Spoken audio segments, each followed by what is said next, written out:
დიდი მადლობა.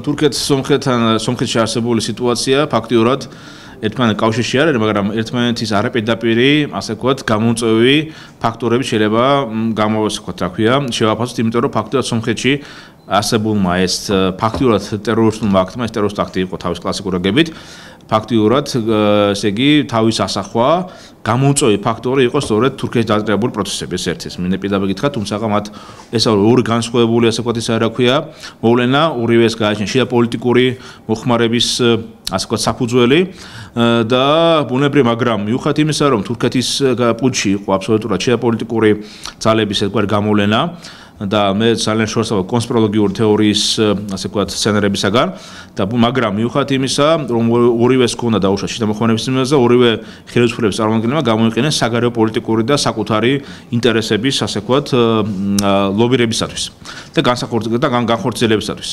ეხლა რაც შეეხება უშუალოდ რა გავლენა შეიძლება ქონდეს იგივე საქართველოს სამართლებაში სომხეთში დაწესებულ მოვლენებს, იმიტომ რომ სომხეთში დაწესებულ მოვლენებმა აჩვენა, რომ ფაქტიურად სარკისიანის ხელისუფლება ფაქტიურად ძალაუფლებას უკვე ფაქტიურად არის შერყეული და ამან შეიძლება გამოიწვიოს ახალი პოლიტიკური კრიზისი სომხეთში.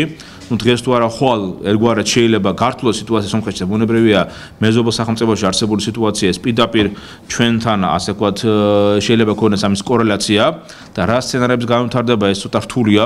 თუ იმას გავუთვალისწინებთ სომხეთსა და რუსეთს შორის არსებობს სტრატეგიული პარტნიორობა და ისინი სტრატეგიული მოკავშირეები, ნუ არა გამორიცხული რუსეთმა ფაქტიურად გააძლიეროს თავისი, ასე ვთქვათ, ზეწოლის მექანიზმები, უკვე სომხეთის მმართველებს და თავისი სტრატეგიული მოკავშირე დაიცვას, ეს ერთი და მეორეს ერთი ბუნებრივია, როგორც ჩანს უკვე რუსეთი აპირებს კიდევ უფრო ახალი რეგიონალური საფრთხების ინიციატივით გამოვიდეს.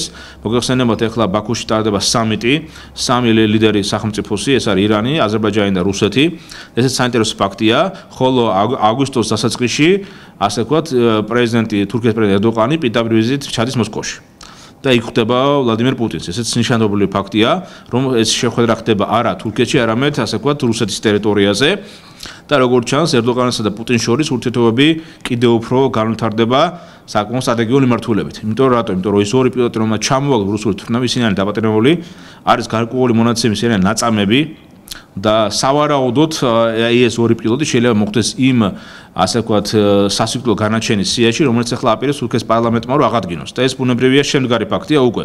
ყველა ვარიანტში თურქეთის დღევანდელი ხელისუფლება აღადგენს სიკვდილით დაჯის მექანიზმს და ნუ შესაბამისად ამან რა შეიძლება შედეგები გამოკვეთოს არა მარტო თურქეთისათვის, არამედ თურქეთ, ასე ვთქვათ, დასავლეთ ურთიერთობების იმაში ეს თქვენ ჩემს კარგად მოგეხსენებათ. ეხლა რაც შეეხება უშუალოდ თურქეთ-რუსეთის ურთიერთობების განვითარება, თუნდაც სტრატეგიურ კონტექსტში როგორ შეიძლება აისახოს საქართველოზე, მე მოვიყვან ხოლმე ერთ ისტორიულ პარალელს. შეიძლება ეს პარალელი არ იყოს რელევანტური, მაგრამ საქართველოს დემოკრატიის უნდა დაკარგა თავისი სუვერენიტეტი და ჩვენი აღმოჩნდა ოკუპირებული ანექსირებული, არა მხოლოდ ბოლშევიკური რუსეთის მხრიდან განხორციელებული აგრესიის შედეგად, არამედ საქართველოს წინააღმდეგ გაილაშქრა ასევე ქემალისტური ანატოლიის მთავრობამაც. ანუ მათ ერთობლივად განახორციელეს აგრესია, სამხრეთიდან შემოიჭრა, ანუ ასე ვთქვათ, ანატოლიის მთავრობის 30000-იანი არმია, ხოლო ჩილოთან შემოიჭრა ბოლშევიკური რუსეთის არმია. აი ნახეთ როგორ სიტუაცია, თან ვეხმ მოხდა სინქრონულად, ასე ვთქვათ, აი ეს დროსა და სივრცეში, უბრალოდ თურქეთის არმია მოახდინა მთელი ჩვენი ტერიტორიის 30%-ის ოკუპაცია და შემდგომში გაფორმდა ყარსის ხელშეკრულების ფორმატში, ხოლო ბოლშევიკური რუსეთმა რაც გააკეთა, ამას მე უკვე აღარ გავავრცელებ. მაგრამ ის რომ დაუშვათ მარტო 21 წლის თებერვალში შემოიჭრა რუსეთის ბოლშევიკური არმია, ეს მთლად სიმართლე არ შეესაბამება, იმიტომ რომ მოხდა ერთობლივად, კარგად ჰარმონიზირებული აგრესია ორივე, აი ამ მევიტყოდი, ნუ პოლიტიკური აქტორების მხრიდან. ხო, აი ახლა აქედან გამოვიტანთ ისტორიული ანალოგია, როდესაც სიტყვა ეს ვთქვათ, ნუ დაახლოებით როცა ორი ქვეყნის ლიდერი, მით უმეტეს პუტინი და ერდოღანი. ერდოღანი დღეს აშკარად ანტიდასავლური რიტორიკით გამოირჩევა. პუტინის ანტიდასავლური რიტორიკა როგორია, თქვენ ჩემს კარგად მოგეხსენებათ. როდესაც ასეთი ორი ქვეყნის ლიდერი ახორციელებს სტრატეგიულ თანამშრომლობის აღდგენას და ფაქტობრივად ეს უკვე შემდგარი ფაქტია. აი ამან შეიძლება როგორ შეიძლება იმოქმედოს საქართველოზე, როსაც იმ პერიოდში რუსეთი აძლიერებს გარკვეულ ზეგავლენას აზერბაიჯანის მმართველობით. სომხეთზე უკვე არ მაქვს საუბარი. თქვენ წარმოიდგინეთ, რომ ფაქტიურად შეიძლება განმეორდეს სცენარი 21 წლის სექტემბრისა, თებერვლისა. დაახლოებით მე მოვიყვანე ისტორიული ანალოგი, ისტორიული მონეტათა ქრონიკის ფორმატში, რომ ჩვენ ვიყოთ ასე ვთქვათ, ზათ ასეთი სცენარისათვისაც. მით უმეტეს რუსეთმა უკვე გააკეთა განცხადება, თქვენ მოგეხსენებათ შოიგუს ამას წინდელი განცხადება, რომელსაც თქვა, რომ არ არის გამორიცხული სირიის სცენარის განმეორება სამკავკასიის რეგიონში. და ეს საკმაოდ სერიოზული განცხადებაა, გაცილებით უფრო უარესი ვიდრე დაუშვათ ნებისმიერი სხვა რუსი პოლიტიკური მოღვაწის და ეს თავდაცვის მინისტრს აკეთებს ეწყობა როგორც ჩანს მას გააჩნია გარკვეული საფუძველი ასეთი განცხადება გაკეთებისა თან მით უმეტეს არის მომდგარი საპარლამენტო არჩევნები და ბუნებრივია საქართველოში მოლდოვიზაციის სცენარის განვითარება ასე ვთქვათ არ არის გამორიცხული. ნუ აქ უკვე ბევრი ფაქტორი, ბევრი მოვლენები შეიძლება ასე ვთქვათ გულისხმო, მაგრამ ყოველ შემთხვევაში ის რომ ასე ვთქვათ მით უმეტეს რომ ვარშავის ნატოს სამიტმა ბუნებრივია ჩვენ მოგვიტანა პოლიტიკური შედეგი, მაგრამ თუნდაც სტრატეგიულ დონეზე სამწუხაროდ გარღვევას არ ქონა ადგილი. იმედია რომ ასე იგი ბრიუსელის ნატოს სამიტზე იქნება დასმული გაფართოების პოლიტიკა და მე ვფიქრობ ეს გაფართოების პოლიტიკა დაგვიანებული არ იყოს საქართველოს მიმართებაში, როგორც ეს ერთა ლიგაში მოხდა, როცა ერთა ლიგამ გადაწია ჩვენი წევრობის საკითხი და მე სამწუხაროდ ჩვენ აღმოჩნდა ოკუპაციის ანექსიის ქვეშ და ერთა ლიგის მიერ უკვე 22 წელს შემოთავაზებული წევრობა უკვე დაგვიანებული ფაქტი იყო და ახლა ასეთი ტიპის ანალოგიის წინაშე არ დავდგეთ, ეს არის საკმაოდ საშიში მე ვიტყოდი გამოწვევა. აი ეს გამოწვევის წინაშე დგას საქართველოს ამ ეტაპზე. ანუ ფაქტიურად ბოდიში რომ თქვა, ისტორიული ეს ხო რეციტივები რაღაცა საეჭვოდ ემთხვევა ერთმანეთს. როგორც 21 წლის მაგალითის შემთხვევაში, ასევე 2016 წლის მაგალითის ფორმატშიც.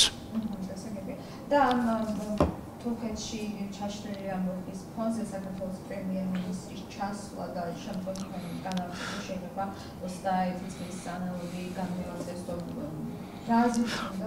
მე გიტყვა კიდე კარგად, ჯერ კიდე როცა უკვე იქმნებოდა ქემალისტურ თურქეთსა და ბოლშევიკურ, ასე ვთქვათ, ლენინისტურ ბოლშევიკურ რუსეთს შორის ურთიერთობები 21 წლის იანვარში სწორედ ანატოლიაში ჩავიდა საქართველოს დემოკრატიული მაღალი დონის დელეგაცია, ანუ მოლაპარაკების საწარმოებლად. ნუ ახლა ამან რა შედეგი მოიტანა ჩვენ ვნახეთ. ნუ ახლა ბუნებრივია შეიძლება ეს შედეგიც ყოფილიყო ეს დროული გასაგებია მე საქართველოს დღევანდელი მთავრობის პოზიცია, მას აინტერესებს რომ იყოს ერთგვარი საგარეო პოლიტიკური სტაბილურობა და მან ხელი შეუწყოს რომ დაუშვათ ერთგვარი საგარეო ასე ვთქვათ ის გააკეთოს სტაბილურობის ასე ვთქვათ კალი შექმნას სწორედ ამ არჩევნების ფონზე და შეიძლება გამორიცხოს ყოველგვარი გართულება გეოპოლიტიკური ხასიათის აშლობის სახის გეოპოლიტიკური აშლობისა, მაგრამ მეორე მხრივ ბუნებრივია ახლა ასე ვთქვათ ჩასვლა ასეთი როცა ასეთი იმაში რა თქმა უნდა ჩვენ უნდა გამოგვეცხადა სოლიდარობის ყველა სხვა სახელმწიფო გამოუცხადა პუჩი ასე ვთქვათ აბსოლუტურად არის დასაგმობი და გამორიცხული ესეთი სამხედრო ცელობას ახორციელებენ რომელიმე პოლიტიკური ძალა ან გარკვეულწილად ანგაჟირებული პოლიტიკური ჯგუფი განსაკუთრებით საარმიო ასე ვთქვათ დაჯგუფების სახით, მაგრამ ნუ ყოველ შემთხვევაში იმ ფონზე როდესაც ფაქტიურად სიტუაცია არის გართულებული და დღეს თურქეთსა გართულებული დასავლეთთან, აი ამ ფონზე თქვა ესეთი ამვიზიტის ასე ვთქვათ ამ ვიზიტის განხორციელება ამდენად იყო და უშუალოდ რელევანტური ჩვენი ასე ვთქვათ საგარეო პოლიტიკური ინტერესებისათვის ეს მეორე საკითხია. თუმცა მე მესმის გამანდელი მთავრობის ასე ვთქვათ პოზიციისა, რომ ეს ვიზიტი განხორციელდა სწორედ წინა საარჩევნო კამპანიისა, საარჩევნო ასე ვთქვათ არჩევნების ერთგვარი გეოპოლიტიკური ფონის უზრუნველსაყოფად, ეს გასაგებიც არის, მაგრამ მეორე მხრივ არის კიდე სხვა რეალობებიც, ხო? და ასეთ ნაჩქარევი ვიზიტი ალბათ შეიძლება ცოტა მოგვიანებით განხორციელებულიყო. აბა ეს უფრო აჯობებდა, მაგრამ ნუ რაც მოხდა ყოველ შემთხვევაში ეს სხვა საქმეა. როგორ შეიძლება აისახოს ეს პროცესები, მე მოგეკითხარით. იმიტომ რომ კი. მეორე საკითხი. კი ბატონო. ეს ტერორიზმია. იმესმის. ევროპაში გამოიყო საზრება, რომ დასავლეთის მიერ რუსეთისადმი სანქციების გაძლიერებას მოყვა ტერორისტული აქტების გამგზავრება, გახშირება ევროპაში. ზოგადად ეს ფაქტიც როშია ჯავით ამდენად უწყობს ჭალებში თავს ამ ტერორისტული აქტების გახშირება. ნუ ეს ისეთივე მე ვიტყოდი საფუძვო მოკლებული მცნებაა, როგორც ახლა რა ვიცი, რომელიც შევადარო, ხო? რომ ესე იგი მზის დაბნელება გამოწეული ეს თქვა ეს ვთქვათ ჩვენი არადეკვატური დაუშვათ იგივე დამოკიდებულებით ბუნების განებულ პროცესებთან დაკავშირებით, ხო? ნუ უტრიალოდ ველაპარაკობთ. რა თქმა უნდა ამ ორი კავშირს არავითარი კავშირი არ აქვს. კაზუისტიკური ურთიერთდამოკავშირებელი ის არ აქვს ამასთან ერთმანეთთან.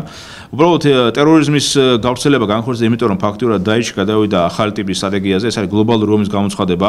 ის იყენებს როგორც საომარი მოქმედებების ასე ვთქვათ ტიპის ფორმას და ეს აშკარად არის, აშკარად ჩანს უკვე შესაბამისად და შესაბამისად ეს გამოიწვია არა იმდენად დაუშვათ ამ სანქციების ვთქვათ განვითარება, მანდაც არალეგალური მიგრაციის პროცესების განვითარება. დღეს მაგალითად ევროპაში 800-მდე ეს კარაშენებული დივერსანტის ასე ვთქვათ, არის ანუ გადაგზავნილი ევროპის კონტინენტზე და როდის ამოქმედება ეს არავინ არ იცის. ხოჭა ეს უკვე დაადასტურა გერმანიის სპეცსამსახურებმა, დაადასტურა საფრანგეთის სპეცსამსახურებმა და ისინი ელოდებიან უახლოეს პერიოდში კიდევ ახალ ტერაქტების სერიას. და მაგრამ რაც უკვე განხორციელდა, ეს უკვე სერიოზული მე ვიტყოდი გამოწვევაა, სწორედ მე ვიტყოდი დასავლეთის და არამედ დასავლეთის მმართველობით. ამიტომ დაიში ფაქტობრივად გადავიდა ახალი ტიპის ასე ვთქვათ სტრატეგიაზე, ის არჩევს ელემენტარულ გეოეკონომიკური ცენტრების მიმართ დარტყმის განხორციელებას და უკვე ეკონომიკური საფუძვლების ასე ვთქვათ მორკევის პარამეტრს განხორციელებას. შეიძლება ვთქვათ, დაიში გადავიდა ეკონომიკურ დივერსიებზე, ანუ ეკონომიკურ სანქციებზე დასავლეთის წინააღმდეგ. ასევე საინტერესოა, რომ თვითონ აღმოსავლეთში სიტუაცია იცვლება სხვა კარდინალურად, გარკვეულწილად, იმიტომ რომ დაიში გადავიდა კონჩეტევაზე, მათ რამდენიმე პოზიციები აღადგინეს ფრონტის რაუნდენიმე მიმართულებით. დღეს უკვე ფალუჯა არის ერთგვარად კალში მოქცეული და პალმირაც კი უკვე დაახლოებით უკვე არის აი ამ მიმართულებით. ანუ ის რელაციები, რომ ერაყის არმიამ დაუშვა დაამარცხა და უკვე დღე-დღეზე დაიშის ასე ვთქვათ ბედი უკვე გასწორებული იქნა, მიუხედავად იმისა, რომ დაიშმა დაკარგა მთელი სამხრეთ მაღალი ეშელონის სამხრეთ პოლიტიკური ელიტის დიდი ფაქტობრივად მაღალი ეშელონები, მათ შორის აბუ ბაკ ალ-ბაღდადის დაიღუპა, ნუ თარხან ბათირაშვილიც ვაფერ არ ვთქვათ. მიუხედავად ამისა მოვიდა მეორე თაობის მე ვთქვი ლიდერები, რომლებიც გაცილებით რადიკალები, უფრო ფანატიკოსები და უფრო საშიშნი არიან, ვიდრე დაუშვათ პირველი ტალღის ლიდერები. ამიტომ მათგან შესაბამისად უკვე აი ამ თაობათა ცვლას მოყვა ფაქტიურად გაზდა ტერორისტული ტალღის დარტყმების და ევროპის მმართველობით. აი სწორედ აი ამ შეიძლება უკავშირდებოდა დაუშვათ იგივე ამ მმართველობას და გააქტიურდნენ ისინი ფრონტის ყველა მმართველობით. ამიტომ სიტუაცია ეხლა მეტოდეს გაიხსნა მეორე ფრონტი ავღანეთში. ავღანეთში უკვე ეს ტერაქტი იმას ნიშნავს, რომ ფაქტობრივად თალიბანი და დაიშის ასე ვთქვათ ავღანური ქსელი უკვე გააფორმეს სტრატეგიული პარტნიორობა, რასაც მე ვამბობდი რამდენიმე სწორედ თქვენთან, ასე ვთქვათ, რამდენიმე თვის უკან, რომ ეს პარტნიორობა შედგებოდა და სამწუხაროდ ეს პროგნოზით ასე ვთქვათ განხორციელდა და ბუნებრივია ეს უკვე ცენტრალიზმის მმართველობით კიდე მეორე ფრონტი იხსნება. ანუ ყაზახეთში განხორციელებული ორი თავდასხმა, ანუ ისლამისტური, ანუ ჯიჰადისტური ხასიათის აი ამ ფაქტს პირდაპირ ასე ვთქვათ ადასტურებს. ისე როგორც საზარელი ტერაქტი ავღანეთში დაიღუპა 80 ადამიანი, დაიჭრა 300-ზე მეტი ადამიანი. აი ესე შეიძლება მე მოკლედ შევაფასო ის ტენდენცია, რომელსაც აქვს ადგილი ტერორისტთან მიმართებაში.